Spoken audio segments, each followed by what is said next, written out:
Yo, what's going on, FG fam? Welcome to another episode of the Detroit Tigers franchise here on MLB The Show 20. We have another action-packed episode for you today, starting out against the division rival Chicago White Sox. Make sure you guys drop a like on the video, subscribe if you're new to the channel for the love of franchise content. It's literally all we do here. We can build a winner together as we start out at Guaranteed Rate Field in Chicago. The 500 Detroit Tigers at 54-54 taking on Dylan Cease. The 5-8, 3.59 ERA for him this year, 132 WHIP. So not a horrid year, a little bit of a better year than his record says. He goes up against Chris Sale, who's 8-6 with a 4.14 ERA and a 127 WHIP. So possibly a little worse than his record shows, and maybe a little bit better run support. In the bottom of the first inning, with a full count, Scott Kingery takes this thing deep to center field, over the head of Richie McGowan, all the way up against the wall. McGowan eventually will corral it in and throw it in, but a triple to start off the day. In the bottom of the first inning, here's Michael Conforto. He gets the hit up the middle into center field. No chance to stop the runner from scoring there. It's 1-0. Ketel Marte comes up in the top of the third with 2 on and 1 away on a 1-2 pitch and hits this one all the way off the wall in left center field, and that will score 2 for Ketel Marte, a 2-run double. Kristen Pache coming up in the bottom of the fourth on a full count, and he takes this one over the left field wall and gone. Pache with his 23rd homer of the year, 400 feet even.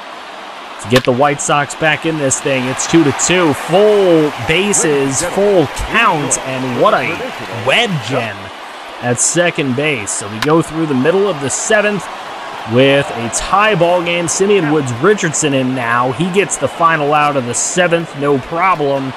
The Tigers' bats have to get it going. Bottom of the 9th, here's Nick Madrigal chopping one down the first baseline, and he is out as well. So we go to extra innings. Adley Rutschman up against Trevor Bauer, and Rutschman hits this one into the left center field gap all the way up to the wall. Adley Rutschman in the top of the 11th with a double. A 2-out double. Can he start a little rally here? Here's Ozzie Albies, and Albies lifts this one to center field, and that one will be caught to end the threat in the 11th inning.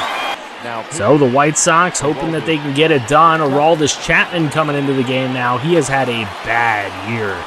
1-4 with an 8.60 ERA, and the woes may continue if it wasn't for Richie McGowan and his outfield range as he gets over there and he ends the inning. We go into the 12th. McGowan has an opportunity to get it done on offense, and he hits it right over the shortstop's head and all the way up to the wall in left field. Richie McGowan turns second, goes to third, close play, and he's in there at third with a leadoff triple. That brings up William Bunty, and Bunty right up the middle. McGowan comes home to give the Tigers the 3-2 lead. There's still nobody away in the 12th inning, however, but Jordan Hicks coming into the game as the White Sox are able to get out of that, but he's 21 of 28 in save opportunities with a 7.36 ERA. Hasn't been Hicks's year. He gets him on the sinker, though.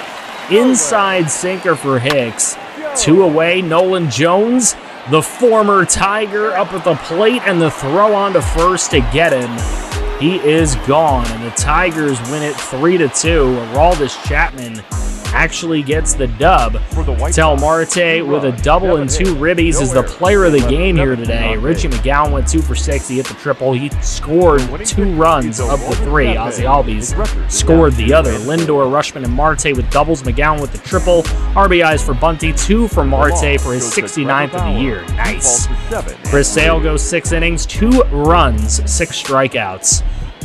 For the White Sox, Pache with the only homer. He and Conforto had the RBIs. Cease goes 4 innings of 2 earned run ball. Romero, no runs in 2 2/3. Now, Simeon Woods-Richardson, we are going to ship him off to the Atlanta Braves for Monty Mudd as the trade deadline is upon us. We're looking to make some moves here in this organization. Touki Toussaint, another guy we have given years to. but he just has not gotten it done. So we're going to get him off for a couple of prospects in Rolando Rodriguez and Richie Barnhart. We will bring those guys into our minor league organization. Another trade we're looking to make. Chris Sale hasn't had the best season with us. That experiment has not worked out. So Daniel Mengen and Lou Trevino. We're going to beef up all of the pitching staff here as we're getting Mengen to start and Trevino to be in the bullpen. Look at how Mengen has done this year. 8-5 with a 3.13 ERA and a 1.18 whip. He's had a pretty darn good year, and we're hoping he can continue that for us. Aroldis Chapman. I hate to say it. I love the guy, but he might just be done here. We're going to have to off him, and there's nobody really looking to take in his deal or really bring him on. But we'll send him to the Mets for DeBow, and then we're going to trade 3 guys away here. Brian Salmons, Wilson Ramos, who is now done. We have a different catcher we can bring up to back up, and Luis Soto. We're going to get a prospect for that as well. So with the changes on the team, what does that mean? Daniel Mengen will be up in the major leagues as the 5th starter, but we are going to bring Ryan Schaefer up from AAA. Looks like he is ready to play. Look at him, an 80A in the majors. We're going to bring him up, see what he can do. We'll put him in the pen as a long reliever for now and see what happens. David Tao will also be coming up as well, as Seranthony Dominguez still on the injured list. So what does that look like? Canning, DeGrom, May, Mize, and Mengen. Again, if Mengen doesn't play well, Ryan Schaefer will become a starting pitcher in our rotation. Matt Strahm, Ryan Schaefer, David Tao, Lou Trevino, Holden Caps, Clase as the setup man, and Jordan Hicks still closing. We didn't do anything with Hicks. We're going to give him the whole season, see what he does. He hasn't had the greatest year, but hopefully, just hopefully, Hicks can do something for us as we continue simulating through the month of August. We're above 500 by 1 game after getting swept by the San Francisco Giants. And now back at an even 500, 59-59 as we take on the Texas Rangers. And now, let's get ready for this Texas Ranger matchup. They're 70-48. Remember, they got into the postseason last year over us. We're very mad at them. Jesus Castillo will be going for them. 22 starts, 8-4 record with a 3.42 ERA and a 1.28 whip. 106 strikeouts to 44 walks. Casey Mize is 5-10 on the season with a 5.64 ERA, a 1.56 whip, 41 walks, and 115 strikeouts. Casey Mize, it could even be him that Ryan Schaefer replaces in the rotation, but Ketel Marte in the top of the 4th inning breaks a scoreless tie off of a full count pitch. Straightaway center for his 23rd homer of the year, 448 feet off of Castillo. And the Tigers with a 1-0 lead in the 4th inning. Tigers looking to start fast, but nobody did in this game. Went all the way to the 4th before we saw a score. Then into the bottom of the 4th, Casey Mize been pitching pretty well. A 1-2 pitch to Alex Verdugo, and that is Verdugo gone. Never mind the go, it is already gone. Verdugo, 18 homers on the year. That one went 390 for Verdugo.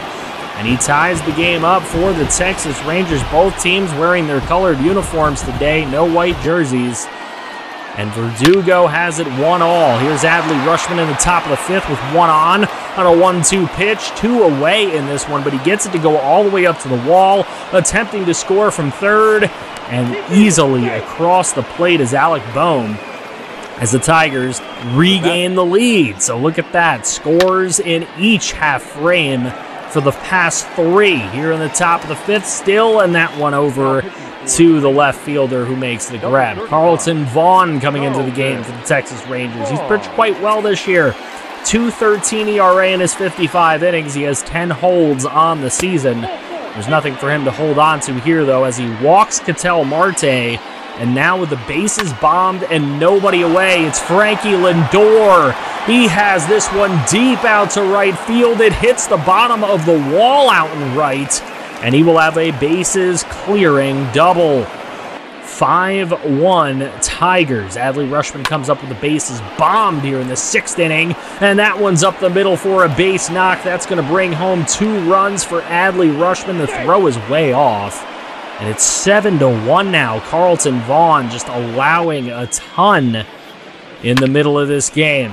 Ariel Jurado is pitching now for the Rangers in the 7th, and that is a good hit up to the right field wall. A nice little double that'll put 2 in scoring position with 2 away. Now bases loaded, and Bohm just sits there looking. Come on, Alec, you got to do a little bit better than that.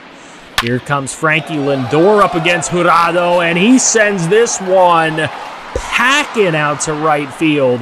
Upper deck shot. That one goes 465 for Frankie. His 23rd of the year. Here's Ronald Guzman up against David Tao. He gets struck out. And that is going to do it. The 8-1 victory for the Detroit Tigers in Texas.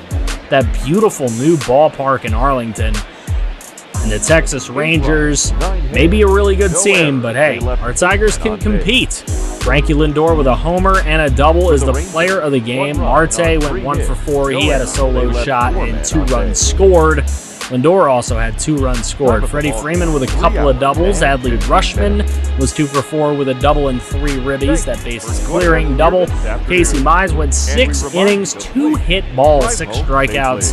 Mize pitched particularly well today and holds on to his starting spot in the rotation for now, lowering his ERA to a 5.42. Castillo, 4 runs on 5 innings and 3.57 ERA is what his ERA inflates to. Vaughn, though, just a third of an inning, he gave up 3 runs and kind of took the Rangers completely out of that game. So we move into some more simulating, and again, we're fluctuating between 500, a game below, and a game above. And now starting to get on a little bit of a win streak before we get into this Houston series where we lose 3 out of 4 games. Still going up against the Red Sox here. Opportunity to sweep the Red Sox, and we fail. We could have swept Toronto. We also failed there. But now back up against the Red Sox again, I believe is the team that is leading the NL East. And now we will take a peek at this one. They're 82-61. We're 74-69. Nice. So at Fenway Park, here we go. The 74-69. Nice Tigers. Yanni Chirinos on the mound for the Red Sox. He's 12-4 this year with a 3.30 ERA and a 1.12 whip. He has pitched really well. But Ketel Marte in the top of the 1st inning, he's done it again. Ketel Marte opens up the floodgates quite often for our Tigers organization. And his 28th homer is a solo shot of 374 to do just that. Getting his first career start today, Ryan Schaefer. 3-run record and a 5.28 ERA from the pen.